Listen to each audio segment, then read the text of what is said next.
Reed. I am your guest host for Milspouse Monday, and I am here with Bryan Bergjans and Rick Bettencourt. Guys, thanks for having me on today. So good to see you again. What's going on? Thanks for hosting. Chilling, doing the things, doing all the things. Do we have surprise questions that we know nothing about today? You do. Why are you stealing thunder over here? No, I just get excited when I'm here. I just can't believe she's actually here hosting the show. I know, right? You They know like what me. Superstar, I'm okay with TV that. superstar, I know. moving with the military, Clearly. founder, creator. I know. This is her pro bono work. Wow. This is her give back. Yeah. He's my give back. I love you guys. Thanks for having me. You're very welcome. No, thanks for coming. All right, so I do have secret questions, like a bunch of them, but I'm going to ask you one right now. Okay. And I think this is a really great question. Okay. Because what determines my VA home loan rate? Go. Several factors. Not as many factors with VA as it would be for a non-VA loan, but primarily it's going to be whether your credit score is in the lower end or your credit score is in the higher end. And what's nice about the VA benefit is that there's less adverse change with interest rates when you have kind of lower credit. So it's not like a non-VA loan where there's a substantial increase. So your credit score, number one, is going to be the big deciding factor on whether your rate's going to be on the lower side or the higher side. And I also hate to say this too, but your loan amount too can sometimes come into correct. play. Your okay. loan amount, the size of the purchase. That's a great point. Can sometimes influence your rate too. Yeah, I mean that is just a dollar and cents thing for the lenders. Obviously, a smaller loan.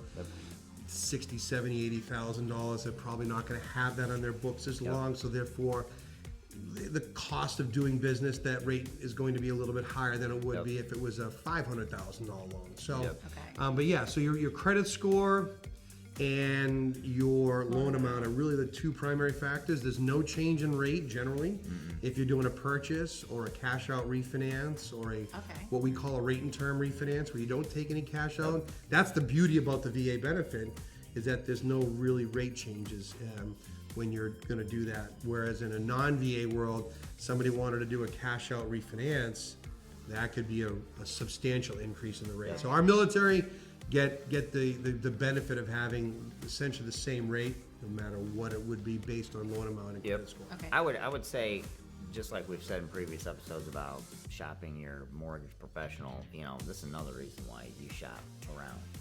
You want to shop around your scenario and find out and get the most competitive financial situation for yourself from that lender. You know what I mean? Like, you don't just go with the first one. No. So it's not like every lender's the same. It's They're not. Okay. Absolutely not. They're not going to treat it the same. One of the great things about the United States and America, capitalism, is that every different institution has their own business model. No. It's not a bad model. It's not the best model. It's just that their model is their model, and sometimes that model will translate into a higher interest rate for that serviceman or that servicewoman or that veteran. So it's important. I mean, we generally tell people to shop, hit 3 different mortgage lenders and get your loan estimate, and then do a side-by-side comparison as to what your fees are. But so that, that's why, to Brian's point, is your rate may be different simply based on where you're going to get the rate. The rate for going to get that loan. Does the job of the service member, servicewoman, or the veteran have any factor in, doesn't play into anything? And the rate? Yeah. No. And what they do? Nope. No. Nope. Nope. Zero. Not at all. Zero impact. And also, too, you can get whatever rate you want, actually. Yeah, if you're willing to pay for it, Yeah. you can literally have what. So I always tell folks, too, just kind of like, shop around, get what the average rates are, do some Google checks, just Right, because there do your is due diligence. what's happening right now, and that rate fluctuates. But, you also got to be, this is where it comes into kind of doing your homework. You got to be able to compare apples to apples, too, because just because you're getting a lower rate over here doesn't mean the total cost is going to be the same as over here. So I was always told growing up, and the way I trained some loan officers, and consumers, the lowest rate, right, doesn't always mean the best financial plan. Sometimes a slightly higher rate will work out better for your family in the long run. So you really have to side by side and take a peek and dissect it, and and see if it makes, and mortgage professionals, if you ask us for an itemized list of expenses to compare, we have to give it to you. We can't just say, no, that's private, we can't, we have to give it to you, yeah. right? I mean, so you're entitled to know exactly what it is that you want to know. Yeah. So that's why you have to do your research. Awesome. Yep. And I like the shop around. 3. I would say Compare. 3, and just, to piggyback on that, Yep. guys, don't worry. This is a big rumor, right? You can go out and look at 50 lenders in a week to 2 week period, and it's not going to adversely affect your credit score. Yeah. So if you have a lender that says, oh, don't look at any place else, it's going to hurt your credit, they are lying. Yeah. Yep.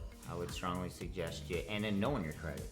Yes. When you talk Right, about, right. hey, how do I? 'Cause that get the affects your best rate. Right. You want to know going in, like, take all the steps you would when you go to buy a car, because people are on like level 5 defense when they go buy a car. They're like, they I just know did- their I just credit did- I just score, did it. But I know they know their credit score. They know what everybody's paying for stuff. Use that same tactic when you're going to I get I wa- mortgage. bigger Bergjans. I walked into that car dealership last week with my wife, and I literally had a SWAT riot shield. I'm like, I'm not doing this.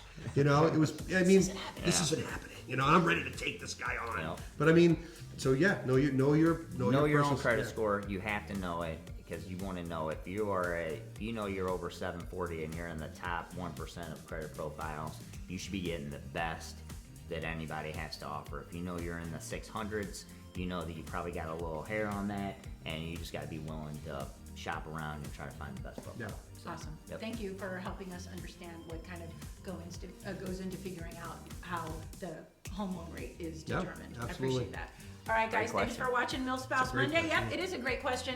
And again, send in your questions. Because Yes. we do this all the time. The more the We wanna better. know. Yeah, Exactly. absolutely. And send pictures of your riot shield. Yeah. When you We use need the those. shield. Yeah. All right, guys, have a good one. We'll see you. See you next later. time. Bye.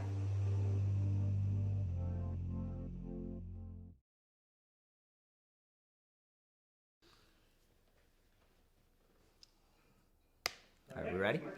Okay, here. Okay.